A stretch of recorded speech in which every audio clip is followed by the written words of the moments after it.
محترم ناظرین و سامعین، السلام علیکم۔ اپنی آج کی اس ویڈیو میں ہم حضرت اویس کرنی علیہ الرحمہ کا ذکر کریں گے۔ حضرت سیدنا ابو ہریرہ رضی اللہ تعالی عنہ سے روایت ہے، رحمت دو عالم نور مجسم شاہ بنی آدم صلی اللہ علیہ وسلم نے ارشاد فرمایا، بے شک اللہ تعالیٰ اپنے بندوں میں سے ان کو زیادہ پسند فرماتا ہے جو مخلص، پرہیزگار اور گمنام ہوتے ہیں، جن کے چہرے گرد آلود، بھوک کی وجہ سے پیٹ کمر سے ملے ہوئے اور بال بکھرے ہوئے ہوں۔ اگر وہ امراء کے پاس جانا چاہیں تو انہیں اجازت نہ ملے، اگر کسی محفل میں موجود ہوں تو کوئی ان کے متعلق سوال نہ کرے، اور اگر موجود ہوں تو کوئی انہیں اہمیت نہ دے۔ اگر وہ کسی سے ملاقات کریں تو لوگ ان کی ملاقات سے خوش نہ ہوں۔ اگر وہ بیمار ہو جائیں تو کوئی ان کی عیادت کو نہ جائے، اور جب مر جائیں تو لوگ ان کے جنازے میں شریک نہ ہوں۔ صحابہ کرام رضوان اللہ علیہم نے عرض کی کہ یا رسول اللہ صلی اللہ علیہ وسلم، ایسے لوگوں سے ہماری ملاقات کیسے ہو سکتی ہے؟ آپ صلی اللہ علیہ وسلم نے ارشاد فرمایا، اویس کرنی انہی لوگوں میں سے ہیں۔ صحابہ کرام نے عرض کی کہ یا رسول اللہ صلی اللہ علیہ وسلم، اویس کرنی کون ہے؟ آپ صلی اللہ علیہ وسلم نے ارشاد فرمایا، اس کا قد درمیانہ، سینہ چوڑا، رنگ شدید گندمی، داڑھی سینہ مبارک تک پھیلی ہوئی، اس کی نگاہیں جھکی جھکی، اپنے سیدھے ہاتھ کو الٹے ہاتھ پر رکھ کر قرآن کی تلاوت کرتا ہے، زارو قطار رونے والا ہے، اس کے پاس دو چادریں ہیں، ایک بچھانے کے لیے اور ایک اوپر اوڑھنے کے لیے۔ دنیا والوں میں وہ گمنام ہے، لیکن آسمانوں میں اس کا خوب چرچا ہے۔ اگر وہ کسی بات پر اللہ تعالیٰ کی قسم کھا لے تو اللہ تعالیٰ اس کو ضرور پورا کرے گا۔ اس کے سیدھے کندھے کے نیچے سفید نشان ہے۔ کل بروز قیامت نیک لوگوں سے کہا جائے گا کہ تم لوگ جنت میں داخل ہو جاؤ، لیکن اویس کرنی رحمۃ اللہ علیہ سے کہا جائے گا کہ تم ٹھہر جاؤ اور لوگوں کی سفارش کرو۔ چنانچہ وہ قبیلہ ربیع اور مضر کے لوگوں کی تعداد کے برابر گناہ گاروں کی سفارش کرے گا۔ پھر آپ صلی اللہ علیہ وسلم نے حضرت سیدنا عمر فاروق اور حضرت سیدنا علی المرتضیٰ سے فرمایا کہ جب بھی تم دونوں کی اس سے ملاقات ہو تو اس سے اپنے لیے دعائے مغفرت ضرور کروانا۔ حضرت خواجہ اویس کرنی رضی اللہ تعالی عنہ کرن کے رہنے والے تھے، اسی وجہ سے آپ کو اویس کرنی کہا جاتا ہے۔ آپ کو بارگاہ رسالت میں آپ صلی اللہ علیہ وسلم سے غائبانہ خیر التابعین کا لقب عطا ہوا تھا۔ آپ امت محمدیہ میں عاشقوں کے سردار ہیں، جن کے بارے میں منقول ہے کہ انہیں قیامت کے روز 70,000 فرشتوں کے جھرمٹ میں جنت میں داخل کیا جائے گا، تاکہ حالت عشق میں ان کی خلوت نشینی اور مخلوق سے روپوشی وہاں بھی برقرار رہے۔ حضرت سیدنا علقمہ بن مرثد رحمۃ اللہ علیہ حضرت سیدنا اویس کرنی کے حالات بیان کرتے ہوئے فرماتے ہیں، حضرت سیدنا اویس کرنی کے خاندان والے آپ کو مجنون سمجھتے، اور آپ کے خاندان والوں نے آپ کے لیے آپ نے گھروں کے قریب ایک کمرہ بنایا ہوا تھا۔ 2 سال گزر جاتے لیکن گھر والے آپ کی طرف توجہ نہ دیتے، نہ ہی آپ کی خبر گیری کرتے۔ آپ رحمۃ اللہ علیہ اپنی گزر بسر اس طرح کرتے کہ کھجور کی گٹھلیاں چنتے، شام کو انہیں بیچتے، اور ان کے بدلے میں جو کھجوریں ملتی انہیں افطاری کے لیے رکھ لیتے اور انہیں کھا کر اللہ تعالیٰ کا شکر ادا کرتے۔ آپ رحمۃ اللہ علیہ اپنے خاندان والوں کے اونٹ چرایا کرتے، اس سے جو مزدوری ملتی اس سے اپنی گزر بسر کرتے۔ یہی وجہ ہے کہ آپ کا زیادہ تر وقت جنگلوں میں گزرتا تھا، وہیں اللہ پاک کو یاد کرتے اور عبادت میں مصروف رہتے۔ حضرت سیدنا علقمہ بن مرثد رحمۃ اللہ علیہ فرماتے ہیں کہ حضور نبی کریم صلی اللہ علیہ وسلم کے حضرت اویس کے بارے میں ارشاد فرمانے کے بعد حضرت سیدنا عمر فاروق اور حضرت سیدنا علی المرتضیٰ تقریباً 10 سال تک حضرت سیدنا اویس کرنی کو تلاش کرتے رہے، لیکن ان کے بارے میں معلومات نہ ہو سکیں۔ پھر جس سال امیر المومنین حضرت سیدنا عمر فاروق کا انتقال ہوا، اسی سال آپ رضی اللہ تعالی عنہ نے حج کے موقع پر جبل ابو قیس پر کھڑے ہو کر لوگوں سے مخاطب ہوتے ہوئے بآواز بلند فرمایا، اے لوگو کھڑے ہو جاؤ۔ حکم پاتے ہی تمام لوگ کھڑے ہو گئے۔ پھر آپ رضی اللہ تعالی عنہ نے فرمایا کہ قبیلہ مراد کے لوگوں کے علاوہ سب لوگ بیٹھ جائیں، چنانچہ باقی سب لوگ بیٹھ گئے۔ پھر فرمایا کہ تم میں سے قبیلہ کرن کے لوگ کھڑے رہیں، باقی سب لوگ بیٹھ جائیں۔ ایک شخص کے علاوہ باقی سب لوگ بیٹھ گئے۔ یہ کھڑا ہونے والا شخص حضرت سیدنا اویس کرنی رضی اللہ تعالی عنہ کا چچا تھا۔ امیر المومنین حضرت سیدنا عمر فاروق رضی اللہ تعالی عنہ نے ان سے پوچھا کہ کیا آپ قبیلہ کرن کے رہنے والے ہیں؟ انہوں نے عرض کی، جی ہاں، میں کرن کا ہی رہنے والا ہوں۔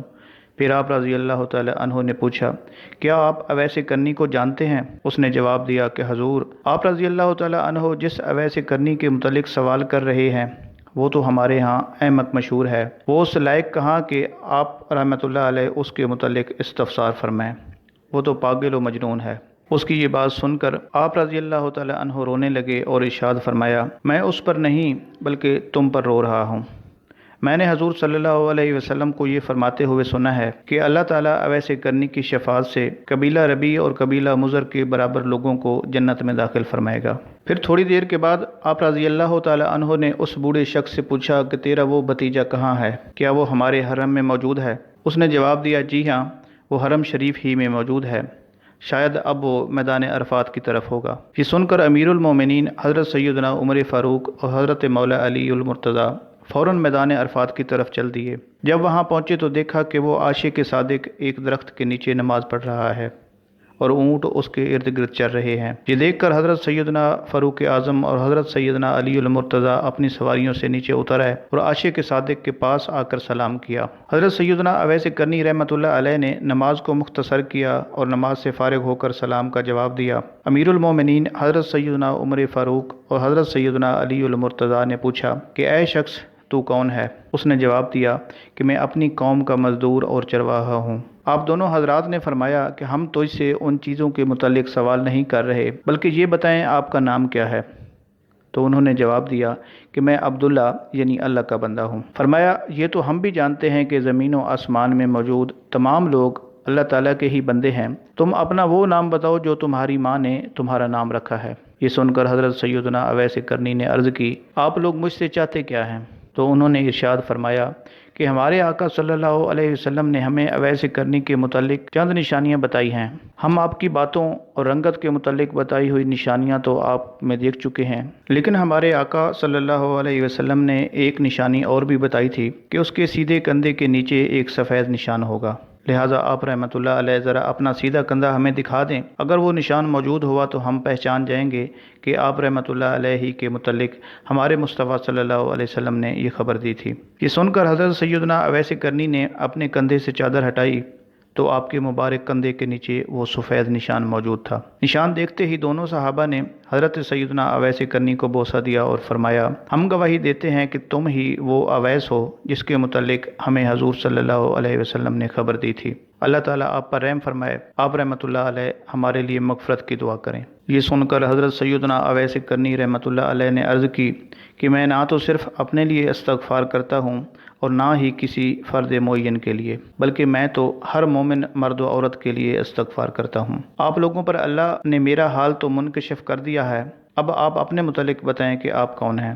حضرت سیدنا علی المرتضیٰ نے یہ سن کر جواب دیا کہ یہ امیر المومنین سیدنا عمر ابن خطاب ہیں اور میں علی ابن ابی طالب ہوں۔ یہ سنتے ہی حضرت سیدنا اویس کرنی باادب کھڑے ہو گئے اور عرض کی کہ اے امیر المومنین، اللہ تعالیٰ آپ کو سلامت رکھے اور جزائے خیر عطا فرمائے۔ یہ سن کر امیر المومنین حضرت سیدنا عمر ابن خطاب نے فرمایا کہ اللہ تعالیٰ آپ پر بھی رحم فرمائے۔ حضرت عمر فاروق رضی اللہ تعالی عنہ نے دوران ملاقات آپ کی ظاہری حالت انتہائی خستہ دیکھ کر خواہش کی کہ آپ ذرا اسی جگہ ٹھہریں، میں آپ کے لیے کچھ سامان لے کر آتا ہوں۔ آپ رضی اللہ تعالی عنہ نے جیب سے 2 درہم نکال کر دکھائے اور کہا کہ یہ اونٹ چرانے کا معاوضہ ہے، اگر آپ یہ ضمانت دے دیں کہ یہ درہم خرچ ہونے سے پہلے میری موت نہیں آئے گی تو پھر جو آپ کا جی چاہے لے آئیے، ورنہ یہ 2 درہم میرے لیے کافی ہیں۔ اس کے بعد آپ رحمۃ اللہ علیہ نے فرمایا کہ آج کے بعد میں آپ کی زیارت نہیں کر سکوں گا، اور ویسے بھی میں کپڑوں اور پیسوں کا کیا کروں گا؟ آپ رضی اللہ تعالی عنہ دیکھ ہی رہے ہیں کہ میرے پاس اون کی 2 چادریں موجود ہیں، میں انہیں پھاڑ تو نہیں دوں گا، اور یہ دیکھیں میرے پاس چمڑے کے جوتے ہیں، میں اتنی جلدی انہیں بیکار تھوڑا ہی کروں گا۔ باقی رہا پیسوں کا مسئلہ، تو میری قوم نے مجھے اونٹوں کو چرانے کے لیے یہ کچھ درہم دیے ہیں جو میرے لیے کافی ہیں۔ پھر آپ رحمۃ اللہ علیہ فرمانے لگے کہ اے امیر المومنین، میرے اور آپ کے سامنے ایک تنگ اور دشوار گزار گھاٹی ہے جسے صرف کمزور اور ضعیف لوگ ہی عبور کر سکیں گے، بس ہو سکے تو اپنے آپ کو ہلکا کر لیں اور اللہ تعالیٰ آپ پر رحم فرمائے۔ یہ سن کر حضرت سیدنا عمر فاروق نے اپنا دورہ زمین پر مارا اور فرمایا، اے عمر، کاش تجھے تیری ماں نے جنا ہی نہ ہوتا، کاش وہ بانجھ ہوتی۔ پھر فرمایا، کیا کوئی ایسا ہے جو مجھ سے خلافت کو اس کی ذمہ داریوں اور اس کے ثواب کے ساتھ قبول کر لے؟ امیر المومنین حضرت عمر فاروق رضی اللہ تعالی عنہ فرمانے لگے کہ کاش مجھ سے کوئی ایسی سوکھی روٹی کے ٹکڑے کے بدلے میں خلافت خرید لے۔ پھر اتباع رسول صلی اللہ علیہ وسلم کے موضوع پر گفتگو شروع ہوئی تو حضرت اویس کرنی نے فرمایا، جب مجھے جنگ احد میں حضور نبی اکرم صلی اللہ علیہ وسلم کے دانت مبارک شہید ہونے کی خبر ملی تو میں نے اپنا ایک دانت توڑ ڈالا۔ پھر خیال آیا کہ شاید اس کی بجائے حضور نبی اکرم صلی اللہ علیہ وسلم کا کوئی دوسرا دانت شہید ہوا ہو، تو میں نے دوسرا دانت بھی توڑ ڈالا۔ اس طرح ایک ایک کر کے سارے دانت توڑ چکا تو مجھے سکون نصیب ہو گیا۔ یہ بات سن کر دونوں صحابہ پر عجیب رکت طاری ہو گئی اور یہ اندازہ ہو گیا کہ یہ عاشق ظاہری دیدار اور صحبت سے کیوں محروم رکھا گیا ہے۔ امیر المومنین حضرت عمر فاروق اور حضرت علی کرم اللہ وجہہ نے فرمایا کہ حضرت ہمیں کچھ نصیحت فرمائیے، تو آپ نے فرمایا کہ تم اللہ کے سوا کسی اور کو نہ پہچانو، اور جب تم جانتے ہو کہ اللہ تمہیں پہچانتا ہے تو بس اسی کو کافی سمجھو کہ وہ تمہیں پہچانتا ہے، اور یہ ہرگز آرزو دل میں نہ رکھو کہ اس کے سوا کوئی اور بھی تمہیں پہچانے۔ آپ رضی اللہ تعالی عنہ نے حضرت عمر فاروق اور حضرت علی کرم اللہ وجہہ سے فرمایا کہ اب آپ لوگ واپس تشریف لے جائیں، قیامت قریب ہے، میں اس کے لیے کچھ تیاری کر لوں، وہاں ایک ایسا دیدار نصیب ہونے والا ہے جس سے پھر کبھی محرومی نہیں ہوگی۔ چنانچہ امیر المومنین حضرت سیدنا عمر فاروق اور حضرت سیدنا علی المرتضیٰ مکہ مکرمہ کی طرف تشریف لے گئے، اور آپ رحمۃ اللہ علیہ اونٹوں کو لے کر دوسری طرف چل دیے اور اونٹوں کو قوم کے حوالے کر دیا۔ آپ رضی اللہ تعالی عنہ عشق و محبت کا وہ عظیم پیکر ہیں جنہیں سرکار دو عالم صلی اللہ علیہ وسلم کی قربت اور حضوری دور رہ کر بھی میسر تھی۔ فرط محبت میں جنوں کا غلبہ ہوا تو ان کا یہ حال ہو گیا کہ دیوانوں کی طرح گلیوں میں ننگے پاؤں چلتے تھے۔ پریشان اور خستہ حال دیکھ کر لڑکے مجنوں سمجھتے اور پتھر مارتے جن سے خون بہنے لگتا۔ ایک روز آپ رک گئے اور بچوں سے فرمانے لگے کہ مجھے بڑے پتھروں سے نہیں بلکہ چھوٹے پتھروں سے مارو۔ ان میں سے کسی نے کہا کہ اویس، کیا تیرے دعوی عشق کی یہی حقیقت ہے کہ بڑے پتھروں کی تکلیف سے خوف زدہ ہو گئے ہو؟ آپ یہ سن کر فرمانے لگے، میں بڑے پتھروں سے نہیں ڈرتا، بلکہ بات یہ ہے کہ ان سے خون بہنے سے میرا وضو ٹوٹ جاتا ہے اور میں بے وضو یاد الہی نہیں کر سکتا۔ آپ ایک شب قیام میں گزارتے، دوسری شب رکوع میں اور تیسری شب سجدہ میں، اکثر دن کا وقت بھی عبادت میں گزرتا۔ ہمیشہ روزہ رکھتے، جب افطار کے لیے کچھ میسر نہ ہوتا تو کھجور کی گٹھلیاں چن کر انہیں بیچتے اور ان کی قیمت سے چند لقموں کا سامان خرید لیتے۔ کوفہ میں آپ ایک حلقہ ذکر میں شریک ہوتے تھے۔ اسیر بن جابر رضی اللہ تعالی عنہ کا بیان ہے کہ اس حلقہ میں ہمارے دلوں پر سب سے زیادہ حضرت اویس کرنی کے ذکر کا اثر ہوتا تھا۔ آپ ایک پرانے اور شکستہ مکان میں رہائش رکھتے، اکثر وقت جنگل میں گزارتے اور لوگوں سے بہت کم ملاقات فرماتے تھے۔ حضرت سیدنا حرم بن حیان رحمۃ اللہ علیہ فرماتے ہیں کہ جب حضور پاک صلی اللہ علیہ وسلم کی اویس کرنی کے بارے میں کہی ہوئی حدیث مجھ تک پہنچی تو میں فوراً کوفہ کی طرف روانہ ہوا۔ وہاں میرے جانے کا صرف یہی مقصد تھا کہ حضرت سیدنا اویس کرنی کی زیارت کر لوں اور ان کی صحبت سے فیض یاب ہو سکوں۔ کوفہ پہنچ کر میں انہیں تلاش کرتا رہا۔ بالآخر میں نے انہیں دوپہر کے وقت نہر فرات کے کنارے وضو کرتے ہوئے پایا۔ جو نشانیاں مجھے ان کے متعلق بتائی گئی تھیں ان کی وجہ سے میں نے انہیں فوراً پہچان لیا۔ ان کا رنگ انتہائی گندمی، جسم دبلا پتلا، سر گرد آلود اور چہرہ انتہائی باروب تھا۔ میں نے قریب جا کر انہیں سلام کیا، انہوں نے سلام کا جواب دیا اور میری طرف دیکھا۔ میں نے فوراً مصافحہ کے لیے ہاتھ آگے بڑھایا لیکن انہوں نے مصافحہ نہ کیا۔ میں نے کہا کہ اے اویس رحمۃ اللہ علیہ، اللہ آپ پر رحم فرمائے، آپ کیسے ہیں؟ ان کو اس حالت میں دیکھ کر ان سے شدید محبت کی وجہ سے میری آنکھیں بھر آئیں اور میں رونے لگا۔ مجھے روتا دیکھ کر وہ بھی رونے لگے اور مجھ سے فرمایا کہ اے میرے بھائی حرم بن حیان، اللہ آپ کو بھی سلامت رکھے، آپ کیسے ہیں اور میرے بارے میں آپ کو کس نے بتایا ہے کہ میں یہاں ہوں؟ میں نے کہا کہ مجھے اللہ تعالیٰ نے تمہاری طرف راہ دکھائی ہے۔ حضرت سیدنا حرم بن حیان رحمۃ اللہ علیہ فرماتے ہیں کہ پھر میں نے ان سے پوچھا کہ آپ کو میرا اور میرے والد کا نام کیسے معلوم ہوا، حالانکہ آج سے پہلے نہ کبھی میں نے آپ کو دیکھا اور نہ ہی آپ نے مجھے دیکھا۔ یہ سن کر حضرت اویس رحمۃ اللہ علیہ نے فرمایا کہ مجھے میرے علیم و خبیر پروردگار نے خبر دی ہے، اے میرے بھائی حرم بن حیان، میری روح تیری روح کو اس وقت سے جانتی ہے جب عالم ارواح میں تمام روحوں کی آپس میں ملاقات ہوئی تھی۔ بے شک بعض مومن اپنے بعض مومن بھائیوں کو جانتے ہیں اور وہ اللہ تعالیٰ کے حکم سے ایک دوسرے سے الفت و محبت رکھتے ہیں، اگرچہ ان کی بظاہر ملاقات نہ ہوئی ہو، اگرچہ وہ ایک دوسرے سے بہت دور بھی رہتے ہوں۔ پھر میں نے ان سے کہا کہ اللہ تعالیٰ آپ پر رحم فرمائے، مجھے رسول صلی اللہ علیہ وسلم کی کوئی حدیث سنائیے۔ یہ سن کر انہوں نے فرمایا کہ حضور صلی اللہ علیہ وسلم پر میرے ماں باپ قربان، مجھے تو آپ صلی اللہ علیہ وسلم کی صحبت بابرکت نصیب ہوئی اور نہ ہی ان کی زیارت سے میں مشرف ہو سکا۔ ہاں اتنا ضرور ہے کہ میں نے ان عظیم ہستیوں کی زیارت کی ہے جن کی نظریں میرے آقا و مولا حضور صلی اللہ علیہ وسلم کے چہرے کی زیارت کر چکی ہیں۔ میں اس بات کو پسند نہیں کرتا کہ اپنے اوپر اس بات کا دروازہ کھول لوں کہ لوگ مجھے محدث، مفتی یا راوی کہیں۔ میں ان لوگوں سے دور رہنا چاہتا ہوں اور اپنی اس حالت میں خوش ہوں۔ پھر میں نے کہا کہ اے میرے بھائی، مجھے اللہ تعالیٰ کے کلام سے کچھ تلاوت سنا دیجیے اور مجھے کچھ نصیحت فرمائیے تاکہ میں اسے یاد رکھوں۔ بے شک میں آپ رحمۃ اللہ علیہ سے صرف اللہ تعالیٰ کی رضا کی خاطر محبت کرتا ہوں۔ یہ سن کر حضرت سیدنا اویس کرنی نے میرا ہاتھ پکڑا اور اعوذ باللہ من الشیطان الرجیم پڑھ کر فرمایا کہ میرے رب کا کلام سب کلاموں سے اچھا ہے۔ پھر آپ رحمۃ اللہ علیہ نے سورہ دخان کی چند آیتیں تلاوت فرمائیں۔ آپ رحمۃ اللہ علیہ نے جب یہ چند آیتیں پڑھیں پھر ایک زوردار چیخ ماری اور بے ہوش ہو گئے۔ میرے گمان کے مطابق شاید آپ رحمۃ اللہ علیہ بے ہوش ہو گئے تھے۔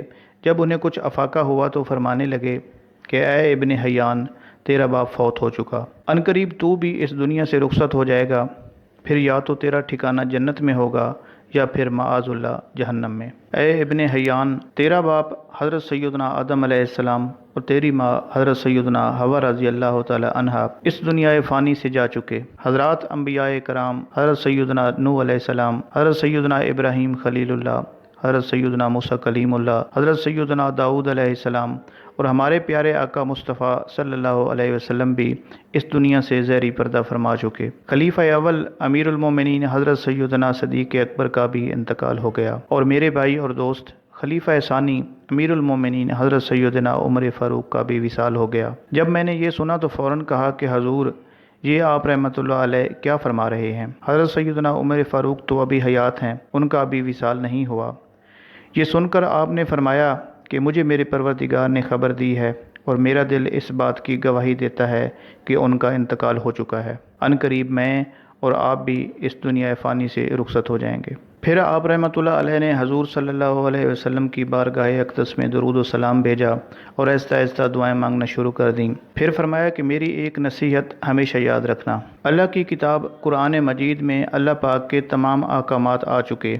تمام انبیاء کرام اور اولیاء کرام کا اس دنیا سے کوچ کر جانا ہمارے لیے ایک بڑی نصیحت ہے۔ ہمیشہ موت کو یاد رکھنا، اپنے دل کو دنیا میں نہ الجھانا، اور جب تو یہاں سے اپنی قوم کے پاس جائے تو انہیں عذاب آخرت سے خوب ڈرانا اور تمام لوگوں کا خیر خواہ بن کر رہنا اور کبھی بھی جماعت سے دور نہ ہونا۔ اگر تو مسلمانوں کی بڑی جماعت سے جدا ہو گیا تو دین سے جدا ہو جائے گا، تجھے معلوم بھی نہ ہوگا اور تو جہنم میں داخل ہو جائے گا۔ پھر فرمایا کہ اے میرے بھائی، تو میرے لیے بھی دعا کرنا اور مجھے بھی دعاؤں میں یاد رکھنا۔ اس کے بعد آپ رحمۃ اللہ علیہ اللہ کی بارگاہ میں دعا کرنے لگے کہ اے پروردگار، حرم بن حیان کا گمان ہے کہ یہ مجھ سے تیری خاطر محبت کرتا ہے اور تیری رضا کی خاطر مجھ سے ملاقات کرنے آیا ہے۔ یا اللہ، مجھے جنت میں اس کی پہچان کرا دینا اور جنت میں بھی میری اس سے ملاقات کرا دینا۔ اے اللہ، جب تک یہ دنیا میں باقی رہے اس کی حفاظت فرما اور اسے تھوڑی ہی دنیا پر راضی رہنے کی توفیق عطا فرما۔ اے اللہ،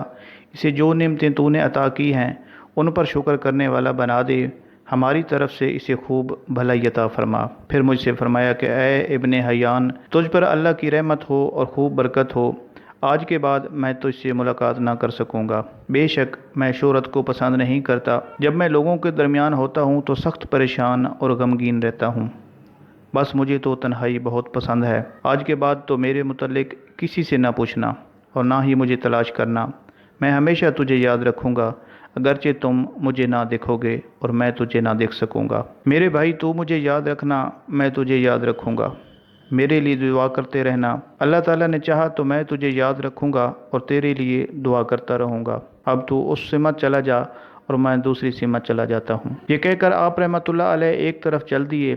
میں نے خواہش ظاہر کی کہ کچھ دور تک آپ کے ساتھ چلوں، لیکن آپ رحمۃ اللہ علیہ نے انکار فرما دیا اور ہم دونوں روتے ہوئے ایک دوسرے سے جدا ہو گئے۔